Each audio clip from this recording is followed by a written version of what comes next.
जब उच्च शिक्षण संस्थान बाहरी तथा आंतरिक दोनों स्तरों पर अपने आप को पोस्ट कोविड वर्ल्ड के लिए तैयार कर रहे हैं, उस ट्रांजिटरी पीरियड में IIM जम्मू ने आनंदम द हैप्पीनेस सेंटर की शुरुआत एक स्ट्रेस फ्री कैंपस की दिशा में महत्वपूर्ण कदम उठाया।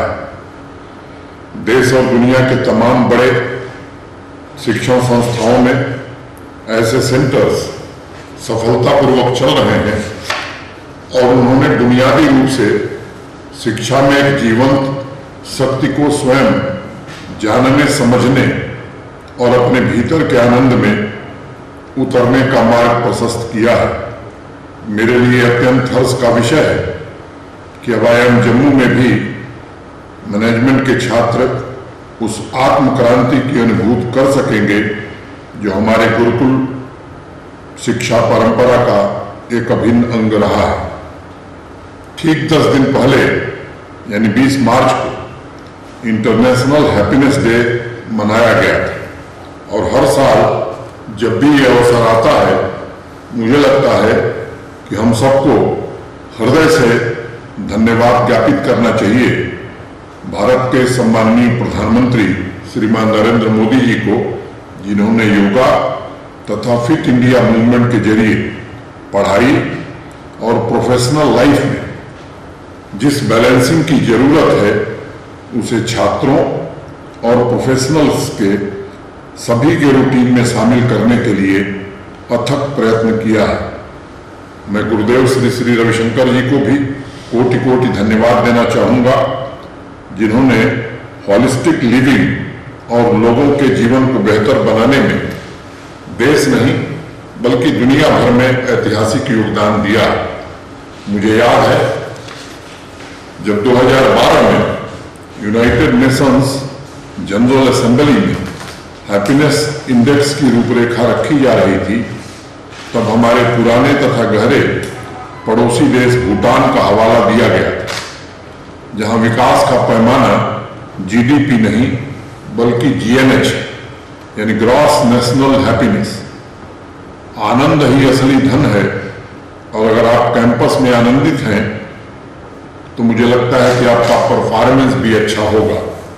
आज के इस कार्यक्रम में उपस्थित मित्रों तथा नौजवान साथियों, हमारे वेद, उपनिषद, पुराण व्याख्या से ज्यादा अनुभव पर जोर देते हैं। आनंद की व्याख्या नहीं की जा सकती, हाँ इसका अनुभव किया जा सकता है। संत कबीर दास की एक पंक्ति है, 2 पंक्तियां हैं। आत्म अनुभव ज्ञान की जो कोई पूछे बात, सो गुना गुड़ खाए के कहे कौन मुख स्वाद। आनंद का स्वाद लिया जा सकता है, इसका बयान नहीं किया जा सकता। IIM जम्मू के इस कदम से मैनेजमेंट एजुकेशन में business policy, public sector policy, marketing, brand positioning, strategic management जैसे गहन विषयों के बीच में ऐसा एनवायरनमेंट क्रिएट करने की कोशिश होगी जिससे छात्रों को अंदर की यात्रा और जीवन के सचित आनंद के अनुभव का भी अवसर मिल सकेगा। उन्हें वह स्वाद मिल सकता है जिसकी चर्चा कबीर दास जी ने अपने दोहे में की है। हमारे धर्म ग्रंथों में आनंद, ब्लिस, एब्सोल्यूट हैप्पीनेस के बारे में बहुत कुछ लिखा गया है और कहा गया है। बृहदारण्यका उपनिषद में महर्षि याज्ञवल्क्य ने भी इस पर काफी विस्तृत चर्चा की है। जब हम कहते हैं कि आनंद तो वास्तव में हम सब चित आनंद की बात कर रहे होते हैं, ट्रुथ, कॉन्शियसनेस एंड ब्लिस। और महर्षि याज्ञवल्क्य कहते हैं कि यह कोई 3 अलग अलग घटनाएं नहीं है बल्कि यह एक साथ ध्यान में घटने वाली प्रक्रिया है। अगर मॉडर्न लाइफ के उदाहरण से देखें, अगर एक हवाई जहाज में 2 इंजन हैं, सत्य और आनंद, तथा जो जहाज की बॉडी है वह कॉन्शियसनेस है। बिना जहाज की मेन बॉडी के इंजन का कोई मतलब नहीं है। और बिना इंजन के जहाज की मेन बॉडी का भी कोई अर्थ नहीं है।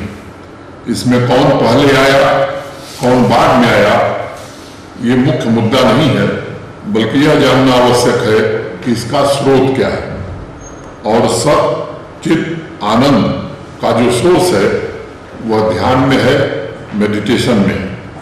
और इसलिए वास्तव में यह सेंटर ऑफ हैप्पीनेस मुझे लगता है सेंटर फॉर मेडिटेशन की तरह छात्रों के होलिस्टिक वेल बीइंग पर जोर देगा।